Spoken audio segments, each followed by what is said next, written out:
सांगली जिल्ह्यातील खानापूर तालुक्यातील विटा शहरात रविवार दिनांक 4/1/2026 रोजी सकाळी 6:35 ला नवीन वर्षाच्या सुरुवातीला फिट विटा हिट विटा रन मॅरेथॉन आयोजित करण्यात आले होते। विटा शहरातील महात्मा गांधी विद्यान मंदिर मैदानावरून या रनला सुरुवात झाली। यामध्ये 2 किलोमीटर व 5 किलोमीटर पर्यंत मॅरेथॉन आयोजित करण्यात आला होता।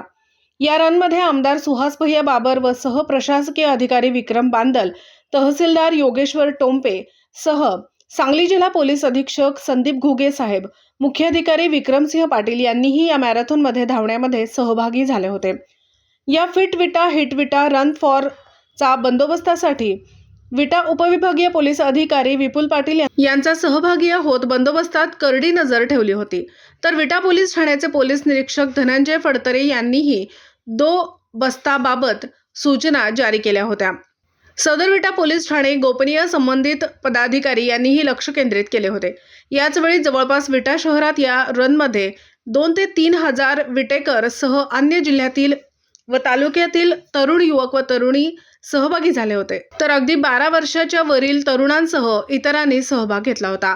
या रन बंदोबस्तात विटा पोलिसांना एक हात मदतीचा म्हणून सतर्क नागरिक स्वयंसेवी सामाजिक संस्था महाराष्ट्र राज्य पोलीस मित्र अध्यक्ष संस्थापक अजितदादा जाधव यांनी या कार्यक्रमाच्या वेळी वेळप्रसंगी संकटकाळी समाज प्रबोधन म्हणून 2 रुग्णवाहिका उपलब्ध करून दिली होती।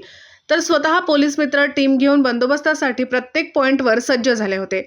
अगदी कोणताही अनुचित प्रकार न घडता कोणतीही इजा न पोचता हे मॅरेथॉन चांगल्या प्रकारे पार पडले। यासाठी ज्येष्ठ पत्रकार राजोपाध्ये बंडोपंतासह अन्य सहकारी मोठ्या संख्येने उपस्थित होते। सर्व येणाऱ्या रन मॅरेथॉनमध्ये सहभागी झालेल्या सर्वांना प्रशस्तीपत्र मेडल देऊन सन्मानित सत्कार करण्यात आला। यावेळी सर्वांचे अभिनंदन आभार मॅरेथॉन टीमच्या वतीने व संयोजकांच्या वतीने करण्यात आले। तर शेवटी कुंभार सर यांनी सर्वांच्या बरोबर परिश्रम घेतले। दिवसभरातील घडामोडींचा आढावा घेण्यासाठी पाहत रहा N24 मराठी न्यूज चॅनल।